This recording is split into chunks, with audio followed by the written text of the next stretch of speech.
let's go for life. I'm from the Ville, never ran, never will. I'm from the Ville. Let's clap it up. We got a special guest in the building. To Nizai, it's me, C-Class, and my co-host, RTB, Mr. 300, and we here on the Fcc Tv Network, the Let's Go podcast, straight out of Yo That's Crazy Podcast TV Studios. Y'all want to book studio time here? Hit us up, Yo That's Crazy TV Studios, man. This is shit to be at. So today, matter of fact, introduce yourself, because we got a grand introduction for you. But before we do it, let them tell you why, because we got a grand introduction for you. Yo, what's good, what's good, what's good? It's your boy Ramses, you know what I'm saying? Not to, you know what I mean, not misconstrued, you know what I'm saying, with the Egyptians and all that, you know what I'm saying? But if you want to, it is what it is. It's your boy Ramses, so, you know what I mean? Rockefeller, you know what I mean? So look, y'all, we got ROCAFELLA RAMSES, A&R, Kanye West, Jayz, Dipset, State Property, Beanie Siegel, Jayz, Memphis Bleak. keep going.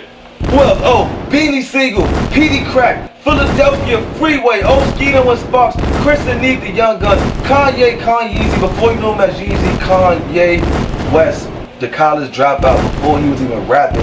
We have somebody in the building, a black entrepreneur who came from the bottom, made it to the top, and the story is so real because he came from the bottom. He worked 10 different jobs in the office to work his way up to the top spot, to become the person that everybody respects and knows. Facts. Till this day.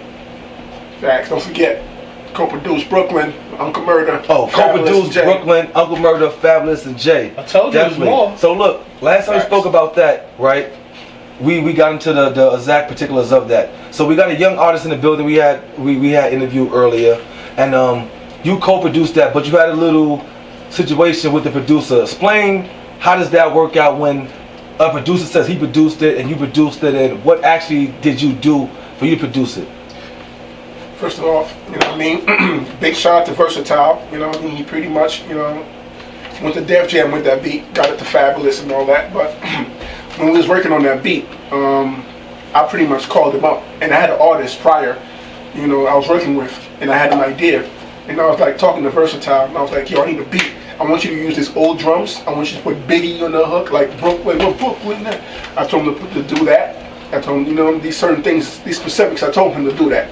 And then he came the next day, and then when he came the next day, he came with the beat, and the beat was fire. I was like, okay, perfect. Exactly what I'm trying to, you know what I'm saying? Exactly what I needed. You know what I mean? And the artist that I worked on, that I was working with, you know, his name was Educate. Shout out to Educate.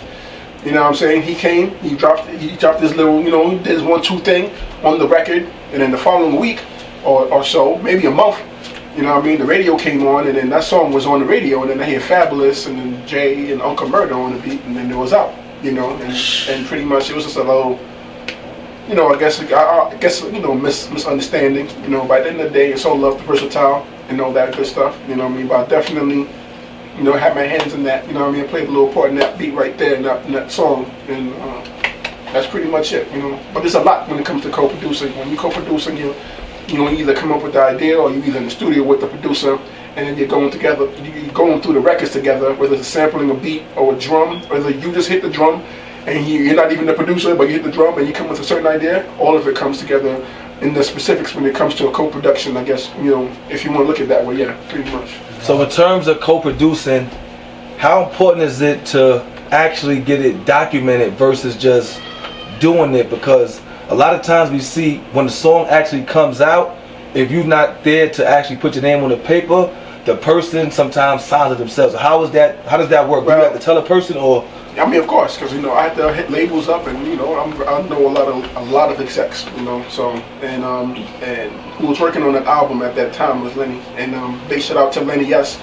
I had to hit Lenny up, be like, yo, you know, I co-produced that, so, you know, that's pretty much how it is. You got to reach out and let people know your work. You know, if you did something and you know that it has something to do with you, you know what I mean, you got to speak up, you know what I mean? If you created a trend, you got to go ahead and speak up, like, yeah, I did this, I created this, you know what I'm saying? So, pretty much, if whatever part I had in that song specifically, I communicated with Lenny and told him, look, I had him do with it, but it was too late. So my advice to everybody is always make sure you do paperwork with any producer or anybody with whatever type of creative energy you bring it out there, make sure you definitely have paperwork and you sign that up. You know what I mean? Contracts, so that way you cover yourself up and all that good stuff. You know what I mean? So shout out to Benny Yes one more time. You know, I was trying to be ahead. I was trying to show people my ears is deadly. You know what I'm saying? So that's what I was doing.